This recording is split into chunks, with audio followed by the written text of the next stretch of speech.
Miguel Salvatierra, uno de los empresarios más temidos de Madrid, almorzaba en silencio con su hijo enfermo en un restaurante de lujo, rodeado de copas de cristal y silencios incómodos.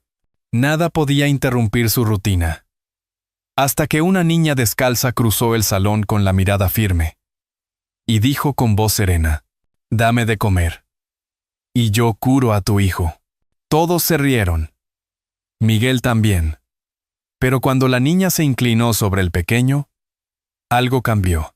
Y lo que ocurrió después no solo desafió la medicina, sino también todo lo que Miguel creía saber sobre el amor y sobre sí mismo. En el restaurante más caro de Sevilla, un hombre poderoso almorzaba con su hijo en silla de ruedas, cuando una niña descalza se acercó y dijo: «Si me das de comer, haré que tu hijo camine». Nadie lo sabía aún, pero ese encuentro lo cambiaría todo. La familia, la historia, y un corazón que llevaba años congelado. Era un mediodía frío de diciembre, pero dentro del restaurante La Cúpula se respiraba una calidez artificial, construida por lámparas tenues, manteles de lino y camareros que se movían como sombras bien entrenadas. Don Julián Herrera ocupaba una de las mesas centrales, acompañado de su hijo Elías, un niño de 10 años que, desde hacía 5, no había sentido nada de la cintura hacia abajo. Julián, con su traje gris oscuro, el reloj suizo brillando discretamente en la muñeca, no miraba a su hijo. Tecleaba nervioso sobre la mesa, revisando el reloj por tercera vez en 5 minutos. ¿Siempre igual? 3 chefs con estrella y no saben servir a tiempo, murmuró, irritado. El camarero asintió sin discutir y se retiró con rapidez. Elías removía distraídamente el zumo con una pajita. No parecía molesto, más bien resignado. Ya conocía el carácter de su padre, y no esperaba mucho más que silencio durante aquellas comidas. Pero algo inusual ocurrió ese día. Desde la entrada principal, bajando los escalones de mármol, apareció una figura pequeña, una niña. Su ropa era sencilla, algo deshilachada. Llevaba el cabello oscuro recogido en 2 trenzas y caminaba descalza por el suelo brillante sin vacilar. Tenía unos ojos grandes, negros, que no pedían permiso pero tampoco gritaban. Su paso era firme, silencioso, como si aquel lugar no le intimidara. Las miradas se giraron. Una señora mayor se llevó la mano al bolso. ¿Seguridad?, susurró alguien. Pero nadie se atrevió a detenerla, ni los camareros, ni el maitre. La niña caminó entre las mesas como si estuviera cruzando un campo abierto, ignorando por completo el protocolo invisible del lugar. Al llegar a la mesa de Julián y Elías, se detuvo. Observó a ambos con la calma de quien ya conoce las respuestas. Elías levantó lentamente la mirada y por un momento contuvo el aliento. Había algo en esa niña que no sabía explicar, pero que sentía. Julián frunció el ceño, dispuesto a reprenderla con la frialdad con la que solía despedir a sus directivos. Pero entonces, antes de que dijera palabra, la niña habló. «Si me das de comer, haré que tu hijo camine». El silencio que cayó sobre el restaurante fue distinto a cualquier otro. No era el silencio de respeto ni de discreción. Era un silencio espeso, suspendido, como si incluso las lámparas dudaran en seguir brillando. La niña seguía allí, de pie, con los ojos fijos en Julián. Eduardo no parpadeaba. Había demasiada esperanza en su mirada como para ignorarla. Pero Julián sintió que la sangre le hervía. Se recostó en la silla, con una sonrisa cínica. ¿Tienes idea de lo que estás diciendo, niña? ¿Curar a mi hijo? ¿Con qué? ¿Con tus manos sucias? Ella no respondió. Solo lo miró. Eso lo enfadó aún más. ¿Tú crees que esto es qué? ¿Un espectáculo? ¿Crees que sabes más que los mejores médicos del país? ¿A los que pago desde hace 5 años? Su voz se alzó. Elías tiró de su brazo suavemente. Papá, solo escúchala. Julián soltó el brazo con brusquedad. No, Elías. Esto es un engaño. Mesero, sáquela de aquí antes de que lo haga yo mismo. El camarero dudó. Nadie sabía cómo actuar. Pero la niña habló otra vez. No miento, dijo. Con voz serena. Mirando a Elías, ¿puedo darte una pequeña prueba? Antes de que Julián pudiera impedirlo, la niña dio un paso hacia la silla de ruedas. Se arrodilló con cuidado y colocó una mano sobre las piernas de Elías. No fue un gesto médico, ni religioso. Fue un gesto simple, puro, como de alguien que cree profundamente en lo que hace. Elías respiró hondo, y por un instante sus dedos se tensaron levemente. Nada más. No hubo luces, ni sonidos, ni milagros visibles. La niña retiró la mano. Se puso de pie y dijo en voz baja, «A veces tarda unos minutos». Julián estalló. ¿Eso es todo? ¿Ese es tu gran truco? Se puso de pie con furia, golpeó la mesa. La niña no discutió. Solo bajó la cabeza y se marchó con la misma calma con la que había llegado. Julián resopló, los puños apretados. Pero Elías no lo miraba a él. Seguía mirando la puerta por donde la niña había salido. Sus ojos brillaban, como si algo dentro de él ya hubiera comenzado a moverse. Julián se queda inmóvil, sin saber si fue real o imaginación. Pero algo dentro de él acaba de romperse. Durante toda la noche, Julián no pudo dormir. La frase de la niña y la mirada de su hijo lo perseguían como un eco. «Mis piernas están calientes». Lo había dicho en voz baja, como si temiera romper algo si hablaba muy fuerte. Julián lo había ignorado al principio. Lo había atribuido al deseo, a una ilusión de niño, pero la inquietud se le fue colando por dentro como una gota de agua que cae una y otra vez en el mismo lugar. Y ahora eran las 4 de la mañana. Y él estaba de pie en el salón de su casa, con el abrigo puesto, observando la lluvia que caía sobre Sevilla. Elías dormía arriba, tranquilo. Julián había subido a verlo 2 veces durante la noche, sin hacer ruido, solo para comprobar que respiraba, que no tenía fiebre, que algo seguía ocurriendo. No podía explicarlo, y eso era lo que más lo sacaba de quicio. A la mañana siguiente, canceló todas sus reuniones. No abrió el portátil. No encendió el móvil. Caminó por el salón durante horas, hasta que decidió volver al restaurante. Nadie lo reconoció al principio. Sin corbata, sin guardaespaldas, con los ojos marcados por el insomnio, pidió hablar con el maitre. El hombre se mostró nervioso, como si temiera una queja formal. La niña, dijo Julián. La que entró ayer. ¿Alguien la conocía? ¿La han visto antes? El maitre negó con la cabeza. Nadie sabe de dónde vino, señor. No trabaja aquí. Ni siquiera sé cómo logró entrar sin que la detuvieran en la puerta. Julián salió del restaurante con la sensación de haber perdido algo. En el coche, su conductor le miró por el retrovisor. ¿Está bien, señor? Necesito encontrarla, dijo Julián, sin responder la pregunta. Una niña de unos 9 años. Cabello oscuro, trenzas, delgada, descalza. Y tiene una madre. Se llama Iris. Debe tener una madre. Ordenó contactar a todas las empresas de seguridad privada, revisar las cámaras de la zona, hablar con los vendedores ambulantes, empleados del metro, repartidores. Puso a 2 asistentes a trabajar solo en eso. Ofreció recompensa sin especificar monto. Esa misma tarde, llevó a Elías a su fisioterapeuta habitual. El médico, tras examinarlo, hizo una mueca. ¿Dice que sintió calor en las piernas? Sí, respondió Julián, impaciente. Y también cosquilleo. ¿Es posible? Podría ser psicosomático. O un principio de reconexión. No me atrevo a dar esperanzas falsas, pero tal vez deberíamos observarlo más de cerca. Esa respuesta no le bastaba. Julián necesitaba certezas. Y las certezas, en ese momento, tenían forma de niña, Al anochecer, se sentó con Elías frente a la chimenea.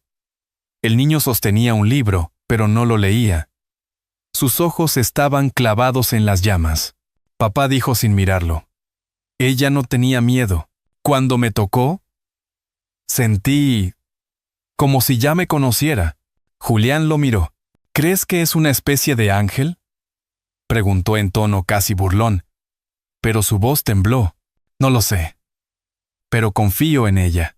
El silencio los envolvió durante unos segundos.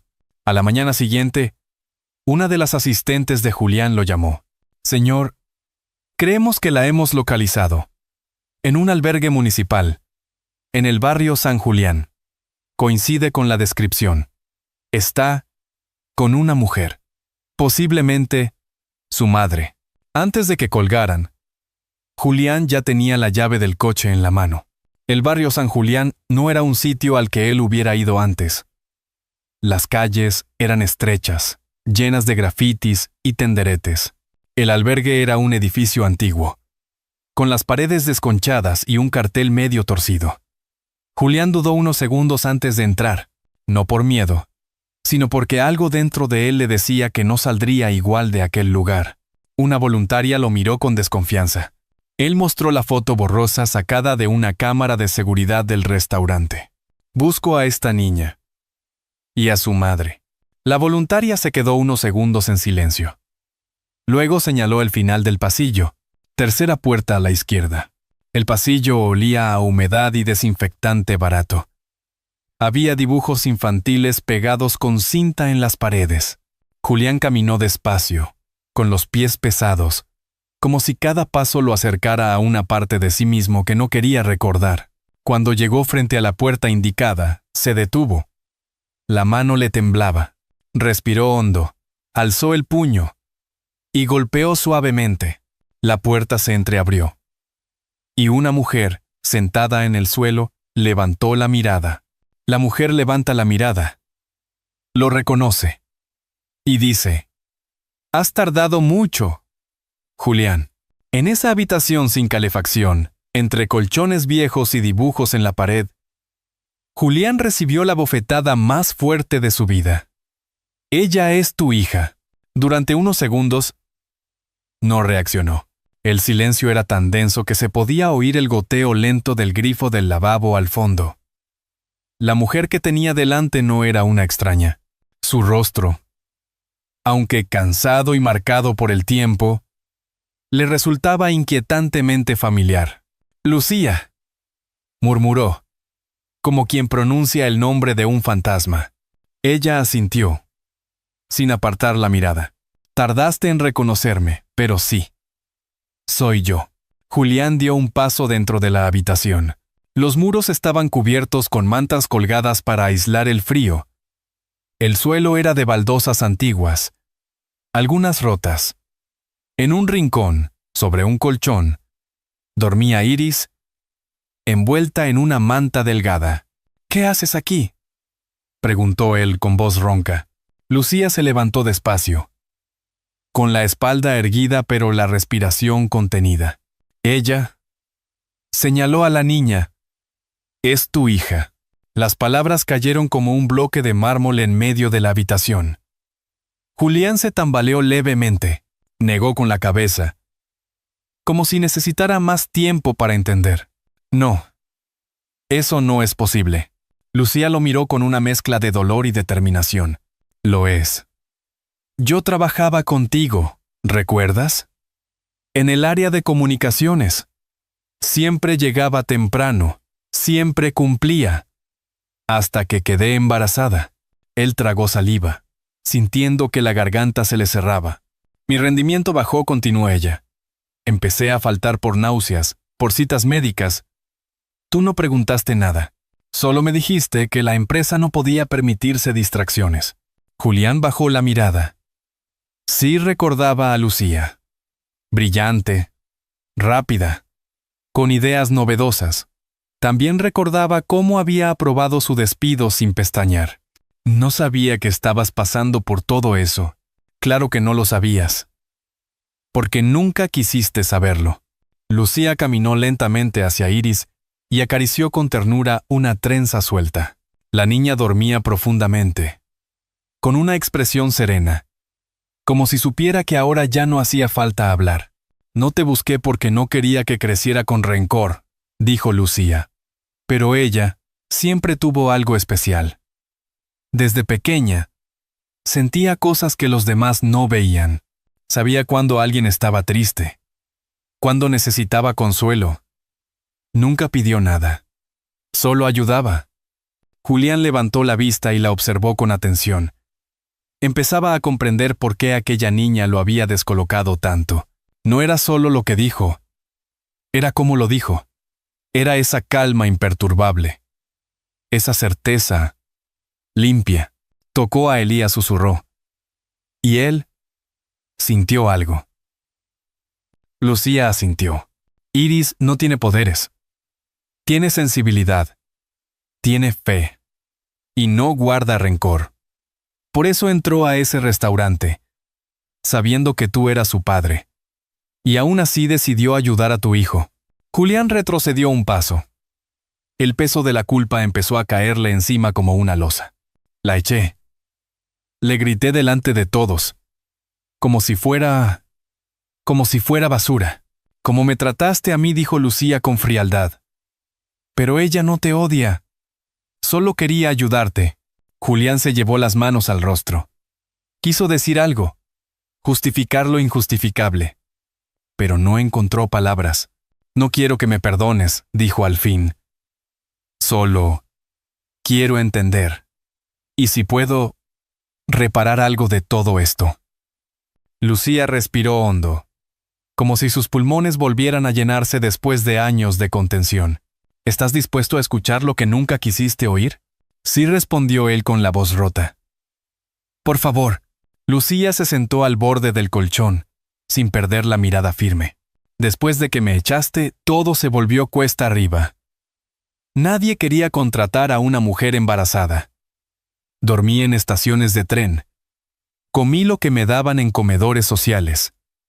Di a luz sola en un hospital público, sin nadie que me cogiera la mano. Iris creció entre colas de sopa y mantas prestadas. Vi a mi hija temblar de fiebre sin medicinas. Pero nunca le faltó amor. Nunca le faltó verdad.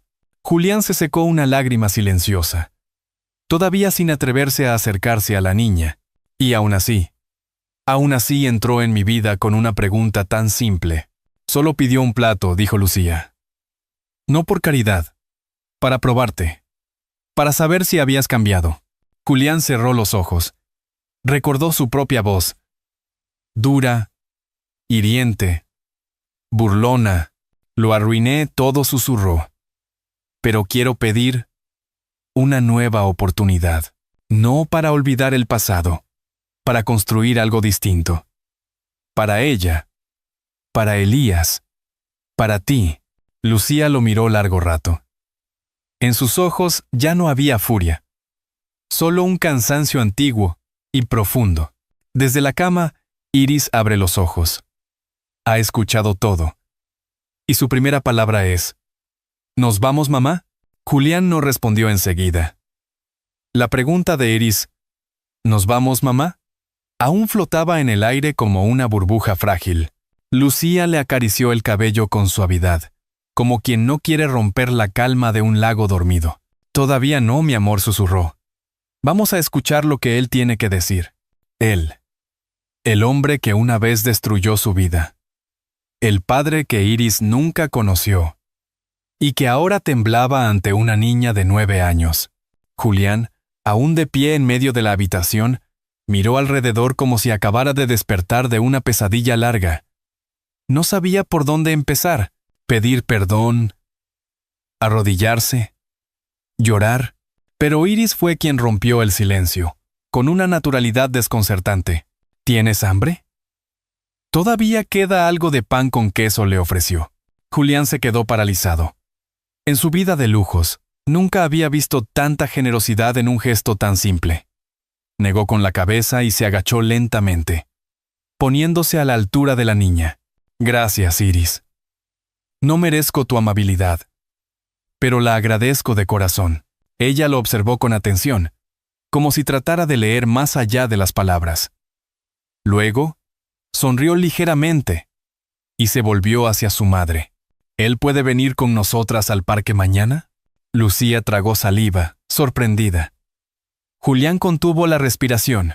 Si él quiere. Claro, respondió ella. Esa noche, Julián regresó a su casa. Pero no pudo dormir.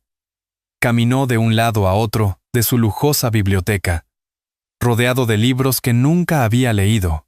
En su escritorio, un portarretratos con la foto de Elías lo observaba. Por primera vez, sintió que esa imagen no bastaba. Sacó una hoja en blanco y empezó a escribir una carta. Una carta para Iris. Pero tras varias líneas, la rompió. No era suficiente. Al día siguiente, volvió al edificio de Lucía. Esta vez, sin traje, sin chofer. Tocó la puerta con nerviosismo. Lucía lo recibió con una mirada inquisitiva, pero lo dejó pasar. Traje algo para ella, dijo, levantando una bolsa de papel. Dentro había libros infantiles, una bufanda color mostaza y una pequeña caja de acuarelas. No sabía qué le gustaba, pero pensé que podría intentarlo. Lucía no dijo nada. Lo dejó en el pasillo mientras ella entraba al cuarto con la bolsa. Unos minutos después, Iris salió con la bufanda puesta y el estuche de pinturas bajo el brazo. ¿Vamos? El parque no espera, anunció. Y así empezó algo nuevo. No fue un cambio drástico, ni una escena de película con abrazos y lágrimas. Fue un banco de madera en un parque tranquilo, con Iris dibujando ardillas mientras Julián la observaba sin saber qué decir. ¿Te gusta pintar?, preguntó. Sí. Pinto lo que me hace feliz. ¿Y hoy qué vas a pintar? Ella lo miró y dijo, el sol. Porque hace tiempo no salía. Julián tragó saliva. Sintió el nudo en la garganta de nuevo. No por tristeza, sino por esperanza. Por algo que se reconstruía lentamente. Ese mismo día, al volver a su casa, lo primero que hizo fue llamar a su abogado. Necesito saber qué trámites debo hacer para reconocer a una hija, dijo. ¿Una hija?, preguntó el abogado, sorprendido. Sí. Una niña que entró en mi vida sin rencores y me dio una segunda oportunidad. El abogado prometió investigar. Julián colgó y se dejó caer en el sillón. Se sentía cansado, pero también más ligero. Esa noche, Elías se despertó gritando. Había tenido una pesadilla. Julián corrió a su habitación, lo abrazó con fuerza y por primera vez le contó un cuento. Uno inventado, sobre una niña que podía sanar corazones con solo mirar. Elías, entre susurros, preguntó, ¿es real esa niña? Julián sonrió y respondió, sí. Y mañana la conocerás. El parque aquella mañana estaba cubierto por una niebla suave, como si el mundo necesitara tiempo para despertar. Iris corría entre los árboles, con la bufanda mostaza ondeando como una bandera alegre. Elías la seguía en su silla motorizada, riendo por primera vez en mucho tiempo. Lucía y Julián los observaban desde un banco. No hablaban, pero compartían algo más profundo. El silencio de dos personas que intentan reparar lo irreparable. ¿Le contaste ya?, preguntó Lucía, mirando a Julián. Él asintió con lentitud. Anoche. Le hablé de ella. Le dije que tenía una hermana que pintaba soles. Lucía sonrió con tristeza. ¿Y cómo reaccionó? Me pidió conocerla. Y preguntó si podía abrazarla. Lucía lo miró por un momento largo. Luego se puso de pie. Entonces, no lo hagamos esperar. Se acercaron a los niños. Julián se arrodilló junto a Elías. Iris es tu hermana, hijo. No de sangre, pero del corazón. Elías lo miró en silencio. Luego giró hacia la niña que pintaba con un palito en la tierra y murmuró, ¿puedo abrazarla ahora? Iris se acercó, tímida. Julián contuvo el aliento. Cuando los dos niños se abrazaron, Algo invisible pero real se rompió y se reconstruyó en el aire. Un lazo, una promesa sin palabras. Esa noche, Julián invitó a Lucía e Iris a cenar a su casa. No al restaurante, no al hotel, sino a su verdadero hogar. La casa estaba llena de cuadros fríos y muebles caros, pero sin vida. Lucía, incómoda, se quedó en la entrada. No sé si pertenezco aquí. Yo tampoco. A veces respondió Julián con honestidad. Durante la cena, Iris preguntó, ¿puedo tener una habitación con una ventana grande? Julián sonrió. Puedes tener la que quieras. Pero primero, necesito preguntarte algo. Se volvió hacia Lucía. Quiero que viváis aquí, que este sea vuestro hogar. No solo para Iris, sino para ti también. Lucía negó con la cabeza, luchando por mantener la compostura. No es tan simple. No necesito tu caridad, Julián. No es caridad. Es deseo de reparar, de estar presente, de ser padre. Ella bajó la mirada. ¿Y si te falla el valor? ¿Y si un día decides desaparecer de nuevo? No puedo prometer que no me equivoque. Pero puedo prometer que no huiré otra vez. Al día siguiente, Julián fue al juzgado con su abogado. Entregó los papeles para solicitar la tutoría legal de Iris. No era fácil. No había prueba biológica. Y Lucía no había aceptado aún formalmente. Pero fue un gesto. Un primer paso. Cuando regresó a casa, encontró a Iris enseñando a Elías a dibujar estrellas. Él no podía mover las manos con precisión, pero ella las guiaba con paciencia. ¿Quieres ver el dibujo que hicimos juntos?, preguntó ella. Julián asintió. Era un cielo lleno de estrellas. Y en medio, una casa con 3 figuras. ¿Quiénes son?, preguntó él. Mamá, tú y yo. Elías está dentro, durmiendo feliz. Esa noche, Julián se sentó en el borde de su cama y por primera vez en años, rezó. No con palabras elegantes, solo con gratitud, pero la calma no duraría mucho. Al día siguiente, Lucía recibió una carta del tribunal.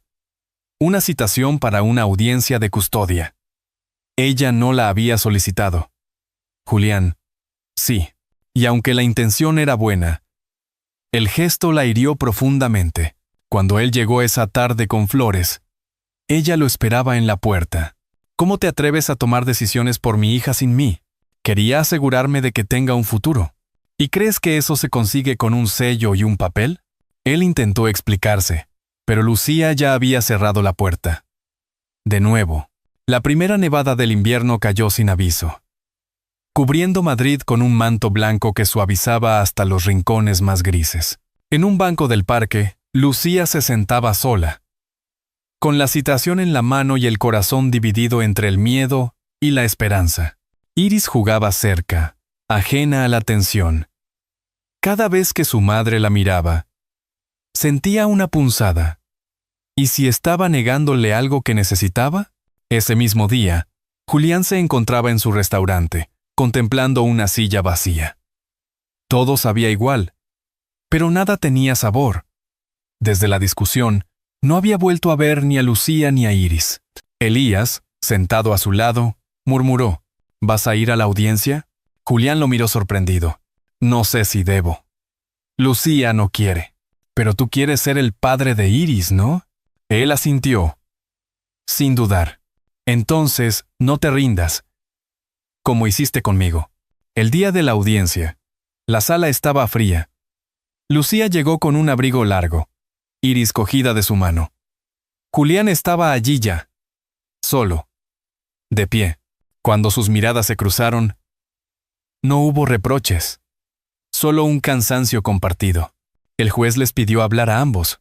Julián se levantó primero. No quiero arrebatarle nada a Lucía. Solo quiero sumar. He cometido errores. He sido cobarde.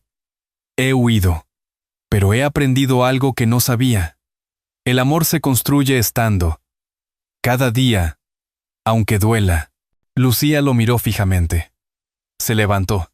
Durante años crié a mi hija sola. con miedo, con orgullo, con amor. No necesito un salvador, pero tampoco quiero privarla de alguien que, sinceramente, desea ser su padre. Hubo un silencio. El juez los miró con atención. Luego pidió hablar con Iris a solas. Media hora después, cuando Iris salió de la sala, corrió hacia Julián y le dijo: «Le conté que me haces reír, que Elías me necesita, y que tú también». Lucía respiró hondo. Días más tarde recibieron la resolución. Custodia compartida. Con opción a adopción formal, si ambas partes estaban de acuerdo. No era perfecto, pero era un comienzo. Para celebrarlo, Julián organizó una cena especial en el restaurante, solo para ellos. Cerró el local, encendió velas, cocinó él mismo una tortilla española, sencilla, pero hecha con esmero. Lucía se sorprendió. ¿Tú cocinaste? El chef renunció bromeo. Y pensé que ya era hora de mancharme las manos. Iris y Elías reían a carcajadas. Había música suave, y el aroma a cebolla caramelizada flotaba en el aire. Durante la cena, Julián sacó algo del bolsillo. Era un pequeño collar de plata, con una letra I grabada. No es mucho, pero me gustaría que lo tuvieras, como promesa. No de riqueza, de presencia. Iris se lo puso con cuidado. Ahora sí parezco hija de alguien. Lucía sonrió, con lágrimas contenidas. Siempre lo has sido, mi amor. Julián levantó su copa. Por las segundas oportunidades. Todos brindaron. Y cuando Iris se levantó para bailar con Elías, que se esforzaba por seguir el ritmo con su silla, Julián y Lucía se quedaron en silencio, observando. Nunca pensé que este restaurante fuera a convertirse en un hogar, murmuró ella. Ni yo. Pero supongo que todo hogar empieza con alguien que se queda. Esa noche, mientras cerraban las luces, Julián no sentía culpa. Sentía gratitud. Por Lucía, por Iris, por Elías, por haber tenido una segunda oportunidad y por haberla tomado. A veces, la vida nos sorprende no con grandes giros, sino con pequeños gestos. Una cena preparada con cariño. Una niña que sonríe al recibir un colgante. Una madre que decide abrir de nuevo la puerta a alguien que falló. Este cuento no es sobre la perfección, sino sobre lo humano. Sobre aquellos que se caen, pero deciden levantarse y quedarse. Si esta historia tocó alguna fibra de su corazón, pulse el número 1. Y si cree que hay algo que podríamos mejorar, o simplemente quiere darnos su opinión, pulse el número 0. Nos encantará leerle. En un mundo donde a menudo se premia la rapidez y el éxito, este relato nos recuerda que lo más valioso no se mide en euros ni en prestigio, sino en los vínculos que construimos. La familia no siempre es sangre. A veces es elección, compromiso, presencia. El verdadero arrepentimiento no consiste en decir «lo siento», sino en actuar diferente. Y cuando se actúa desde el amor, incluso lo roto puede repararse, porque como una vieja silla restaurada con manos pacientes, un corazón también puede volver a sostener el peso de la vida. A veces, el hogar no es un lugar. Es una mesa donde alguien te espera. Una risa que vuelve. Un perdón concedido sin condiciones. Y esa es la mayor riqueza que uno puede tener. Si esta historia le recordó a alguien, si alguna vez vivió algo parecido, tómese un momento para recordarlo, para agradecer, para compartir, porque quizás, como Julián, como Lucía, como tantos otros, todos llevamos dentro una historia esperando ser contada o escuchada.